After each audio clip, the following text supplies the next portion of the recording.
ஓம் ஸ்ரீ பிரித்யங்கரா தேவியே போற்றி போற்றி. நல்லதே நினைப்போம், நல்லதே நடக்கும். சக்தி பிரித்யங்கரா குழந்தைகளுக்கு இந்த தாயின் ஆசீர்வாதம் என்றுமே முழுமையாக கிடைக்கும். இன்று உன்னுடைய குலதெய்வத்திடம் இருந்து ஒரு முக்கியமான செய்தியோடு வந்திருக்கிறேன். அவர் உன்னுடைய வாழ்க்கை சம்பந்தமான ஒரு செய்தியினை தான் கொண்டு வந்திருக்கிறார். என் தங்கமே, என் மூலமாக அதனை உனக்கு தெரிவிக்க வேண்டும் என்று அவர்கள் ஆசைப்படுகின்றார்கள். ஏனென்றால் இந்த வராகியாகிய என்னுடைய ஆசீர்வாதங்களும் என்னுடைய உதவியும் சேர்ந்து உனக்கு கிடைக்க வேண்டும் என்று அவர்கள் நினைக்கின்றார்கள். அதனால்தான் என் மூலமாக உனக்கு அதனை தெரிவிக்க நினைக்கின்றார்கள். என் குழந்தையே, உன்னுடைய வாழ்க்கை இன்றிருக்கின்ற சூழ்நிலையை பார்த்து அவர்கள் மிகுந்த மனவேதனை அடைகின்றார்கள். ஏனென்றால் தேவையில்லாத அர்த்தமில்லாத கோபங்களினால் உன்னுடைய வாழ்க்கை இன்று தலைகீழாக மாறி கிடக்கின்றது.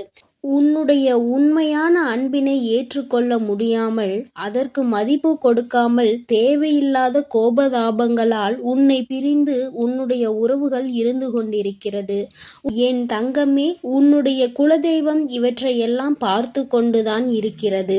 அவர்களுக்கு தெரியும் அல்லவா யார் மீது தவறு இருக்கின்றது, யார் மீது தவறு இல்லை என்று. என் தங்கமே, உன் மீது தவறு இல்லை என்பதை அவர்கள் நன்றாக புரிந்து கொண்டுதான் இப்பொழுது உன்னோடு பேச, உனக்கு நல்ல வாக்கு கொடுக்க, உன் மனதிற்கு நல்ல ஆறுதல் கொடுக்க வந்திருக்கின்றார்கள்.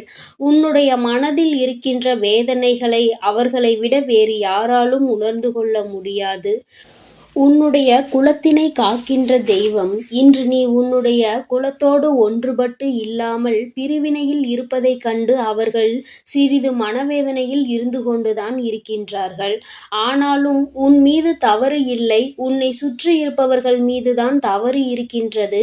நயவஞ்சகத்தால் உன்னை வீழ்த்த நினைத்தவர்களை தான் நீ விட்டு பிரிந்திருக்கிறாய் என்பதும் அவர்களுக்கு நன்றாக தெரியும்.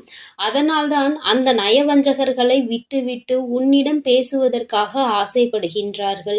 என் குழந்தையே, அவர்கள் சொன்னதை நான் உன்னிடம் சொல்கிறேன், கேள். என் பிள்ளையே, நீ உன்னுடைய வாழ்க்கையை நல்லபடியாக இந்த தாய், நான் உன்னுடைய குலதெய்வம் அமைத்து கொடுத்தபடி தான் வாழ வேண்டும் என்று ஆசைப்படுகின்றாய். ஆனால் உன்னை சுற்றி இருப்பவர்கள் உன்னை வாழ விடாமல் தடை செய்து கொண்டிருக்கின்றார்கள். நீ என்ன செய்தாலும் உனக்கு இடைஞ்சல்கள் தான் கொடுத்து கொண்டிருக்கின்றார்கள். அவர்கள் என்னை தான் வணங்குகிறார்கள். நான் அவர்களுக்கு நல்ல புத்தியை தான் கொடுத்தேன். ஆனால் அவர்கள் தீய வழியை தான் நாடி செல்கின்றார்கள். நான் எத்தனையோ முறை அவர்களை நல்வழிப்படுத்துவதற்கு பல வாய்ப்புகளை ஏற்படுத்தி கொடுத்து பார்த்தேன். ஆனாலும் அந்த வாய்ப்புகளை அவர்கள் சரியாக பயன்படுத்தி கொள்ளவில்லை. நீ என்ன சொல்வது, நான் என்ன கேட்பது என்பது போல நடந்து கொண்டிருக்கின்றார்கள். என் தங்கமே, உன்னுடைய குலதெய்வம் எனக்கே அவர்கள் இத்தனை மரியாதை தான் வைத்திருக்கிறார்கள் என்றால் உன்னை அவர்கள் எந்த அளவிற்கு நடத்துவார்கள் என்று எனக்கு புரிந்து கொள்ள முடிகிறது. அவர்களினுடைய மனநிலை, அவர்களினுடைய போக்கு எதுவும் உன் தாயானவள் எனக்கு பிடிக்கவில்லை. நான் அவர்களுக்கு கொடுத்த வாய்ப்பினை அவர்கள் தவற விட்டு விட்டார்கள். இனிமேல் நான் உன் குலத்தை காக்கின்ற தெய்வமான அவர்களுக்கான தண்டனையை நான் கொடுக்க வேண்டியதாக இருக்கின்றது. நான் சில தண்டனைகளை மறைமுகமாக கொடுத்து பார்த்தேன். ஆனால் அந்த தண்டனையை அவர்கள் கொஞ்சம் கூட மதிக்கவும் இல்லை. அந்த தவறுகளை திரும்ப திரும்ப செய்து கொண்டேதான் இருக்கின்றார்கள். அவர்கள் என்னவோ அவர்களுக்கு நடந்ததெல்லாம் ஒரு பெரிய விஷயமாக தெரியாதது போல நடந்து கொண்டு திரிகின்றார்கள். என் தங்கமே, நீ வேதனைப்படாதே. உன்னை சுற்றி உன்னை காயப்படுத்துபவர்களுக்கானது இனிமேல் அவர்கள் கைகளில் வந்து சேரும். நீ நன்றாக இருக்க மாட்டாய் என்று சொன்ன வாய் அவர்களை அவர்களே அழிக்கப் போகின்றார்கள். என் தங்கமே, நீ நினைக்கலாம் நம் குலதெய்வம் அவர்களுக்கு இது போன்ற வழிகளை செய்யக்கூடாது, அவர்களுக்கு இது போன்ற காயத்தினை ஏற்படுத்தக்கூடாது என்று நீ நினைக்கின்றாய். ஏனென்றால் உன்னுடைய மனது அத்தகைய நல்ல மனதல்லவா? எல்லோருக்குமே நல்லதை மட்டுமே செய்ய வேண்டும் என்று நினைத்தாய் அல்லவா? நீ நினைத்ததன் பலன்தான் இன்று அனுபவித்து கொண்டிருக்கிறாய். ஆனால் நீ நினைத்தது யாருக்காக என்பதை ஒரு முறை சிந்தித்திருக்க வேண்டும். நயவஞ்சக கூட்டம் சூழ்ச்சிகளினால் மற்றவர்களை வீழ்த்திவிடலாம் என்று நினைக்கின்ற கூட்டம்.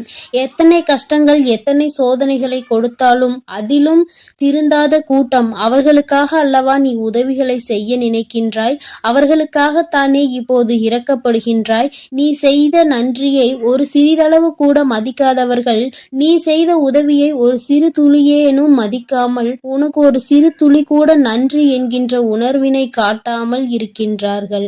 எத்தனை செய்தாலும் இனியும் அவர்களுக்கு அந்த நன்றி இருக்க போவதில்லை. எதிர்பார்ப்பதும் தவறான விஷயம். ஏனென்றால் அவர்களுக்கு மனித குணம் என்பது இல்லாமல் போய்விட்டது. அவர்கள் தீய சக்தியின் பிடியில் இருந்து கொண்டிருக்கின்றார்கள். அதனால் அவர்களை தீய சக்தியின் பிடியில் இருந்து மீட்டெடுப்பதோடு மட்டுமல்லாமல் நல்ல பாடத்தினை புகட்ட வேண்டுவது உன்னுடைய குலதெய்வத்தினுடைய கடமையாக இருக்கின்றது. என் தங்கமே, நீ வேதனைப்படாதே. உன் வாழ்க்கை சில சமயங்களில் உனக்கு பிரச்சனைகளை தரும் பொழுதெல்லாம் நீ நினைக்கின்றாய், அவர்கள் விட்ட சாபமாக இருக்குமோ, நம்மை சுற்றி சுற்றி நமக்கு செய்ய நினைத்த தீய வினைகளாக இருக்கும் என்று. என் தங்கமே, நிச்சயமாக அவர்களின் சாபங்களோ அவர்கள் தீய வினைகளும் ஒருபோதும் உன் வாழ்க்கையில் பலிக்காது. இதுவரை பலிக்கவும் இல்லை. உன்னுடைய வாழ்க்கையில் நடந்து கொண்டிருக்கின்ற பிரச்சனைகளுக்கு உன்னோடு இருப்பவர்களே காரணமாக இருக்கின்றார்கள். அர்த்தமற்ற கோபங்கள், தேவையில்லாமல் மற்றவர்களின் பேச்சை கேட்பது, இது போன்ற செயல்களால் உன்னுடைய உண்மையான அன்பினை வெறுத்து ஒதுக்கி இப்பொழுது வாழ வழியில்லாமல் தவித்து நின்று கொண்டிருக்கிறார்கள். உன்னை பிரிந்தவர்கள் நன்றாக இருக்கின்றார்கள் என்று நீ ஒருபோதும் எண்ணி விடாதே. நான் என் குழந்தையை வேதனைப்படுத்தியவர்களுக்கு நிச்சயமாக சந்தோஷத்தினை ஒருபோதும் வழங்கிவிட மாட்டேன். அது எத்தனை பெரிய தவறு என்பதை அவர்கள் நிச்சயமாக உணரும் வரை இந்த தாயானவள் அவர்களுக்கு பாடத்தினை புகட்டி கொண்டுதான் இருப்பேன்.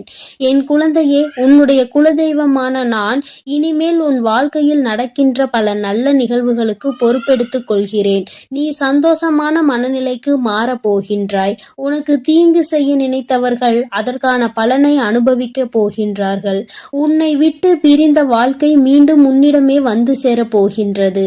நீ உனக்கு யாரெல்லாம் நல்லது செய்யவில்லை, உன்னை பழிவாங்க வேண்டும் என்று நினைத்தார்கள், உனக்கு தீங்கு செய்ய வேண்டும் என்று நினைத்தார்கள் என்று நினைக்கிறாயோ, அவர்களை எல்லாம் நினைப்பதை முதலில் நிறுத்திவிடு.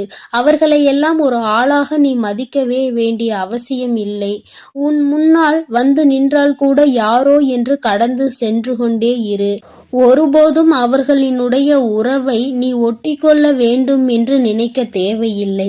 இந்த உறவு உன் வாழ்க்கை முழுவதும் தொடரப்போவதும் இல்லை. நிச்சயமாக ஏதாவது ஒரு இக்கட்டான கட்டத்தில் உன்னை யாரென்று தெரியாதது போல நடந்து கொள்வார்கள். நிறைய அதற்கான வாய்ப்புகள் இருக்கின்றது. இன்றிருக்கின்ற மனிதர்களின் மனநிலை எல்லாம் அப்படிதான் இருக்கிறது.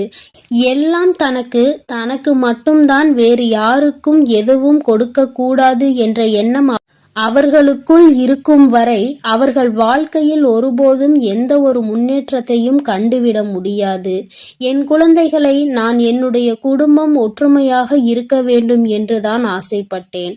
ஆனால் அதில் இது போன்ற நயவஞ்சகர்கள் இருக்கும் பொழுது நானே ஒற்றுமையாக இருப்பதே எப்படி என்று யோசிக்க ஆரம்பித்து விட்டேன். இது போன்ற நயவஞ்சகர்களின் பிடியில் என்னுடைய குழந்தை சிக்காமல் இருப்பதே நல்லது என்பதை உணர்ந்து கொண்டேன். எனக்கு என்ன கஷ்டம் வந்தாலும் என்னுடைய குலதெய்வம் என்னை கைவிடாது, என்னை நிச்சயமாக காப்பாற்றும் என்று நீ நல்ல எண்ணத்தோடு நினைக்கின்றாய் அல்லவா? நிச்சயமாக உன்னை ஒருபோதும் நான் கைவிட மாட்டேன். அதே சமயத்தில் உன் குடும்பத்திலேயே இருப்பவரே அவருக்கு நல்லது செய்வேன் என்று நினைத்து கொண்டு அவர் மனதில் எந்த ஒரு நல்ல எண்ணங்களும் இல்லாமல், நேர்மை என்பது துளி கூட இல்லாமல் செயல்களை செய்து கொண்டு இருக்கும் பொழுது ஒருபோதும் என்னுடைய ஆசிகள் அவர்களுக்கு கிடைக்காது. என் தங்கமே, உன்னுடைய குலதெய்வத்தினை வாக்கினை கேட்டாய் அல்லவா? ஒருபோதும் உனக்கு நயவஞ்சகத்தை செய்பவர்கள், உனக்கு துரோகத்தை செய்ய நினைப்பவர்களுக்கு அவர்கள் ஒருபோதும் துணை போகவும் மாட்டார்கள். அவர்களுக்கு எந்த ஒரு நல்ல விஷயங்களையும் செய்து கொடுக்கவும் மாட்டார்கள். உன்னுடைய உண்மையான பக்திக்கு நிச்சயமாக அவர்கள் நல்ல பலனை கொடுப்பார்கள். அதனால் நீ துரோகிகளை நினைத்து வருத்தப்படாதே, அவர்களை நினைத்து வேதனைப்படாதே. என்ன வேண்டுமானாலும் அவர்கள் செய்துவிட்டு போகட்டும். உன்னுடைய குலதெய்வத்தோடு இந்த வராகியும் உனக்காக எப்பொழுதும் நிற்கும் பொழுது நீ எதற்காகவும் வருந்தக்கூடாது. அவரவர் செய்கின்ற காரியங்களுக்கான பலனை நிச்சயமாக அவரவர்களே அனுபவிப்பார்கள். அவை எல்லாம் இனி உன் கண்முன்னே நிகழும் என்பதில் எந்த ஒரு மாற்று கருத்தும் கிடையாது. தன்னுடைய வினையை தானே சுமந்துவிட்டு செல்லட்டும். நீ இது போன்ற மனிதர்கள் இடையே ஒருபோதும் பழக்கத்தை வைத்து கொள்ள வேண்டாம். இனியும் இந்த நட்பு தொடருவதனால் எந்த ஒரு பயனும் இல்லை என் செல்ல குழந்தையே. அதனால் நீ கவனமாக இரு. நானும் உன் குலதெய்வமும் எப்போதும் உன்னோடே இருக்கிறோம். நீ எதற்காகவும் கலங்கி நிற்க வேண்டாம். நான் உங்களோடு இருந்து உங்களை எப்பொழுதும் வழிநடத்தி சென்று கொண்டேதான் இருக்கிறோம். ஓம் என் அன்பு குழந்தைக்கு இந்த சக்தி பிரித்யங்கராவின் அன்பும் ஆசீர்வாதமும் முழுவதுமாக கிடைக்கும். ஓம் ஸ்ரீ பிரித்யங்கரா தேவியே போற்றி போற்றி. ஓம் ஸ்ரீ பிரித்யங்கரா தேவியே போற்றி போற்றி.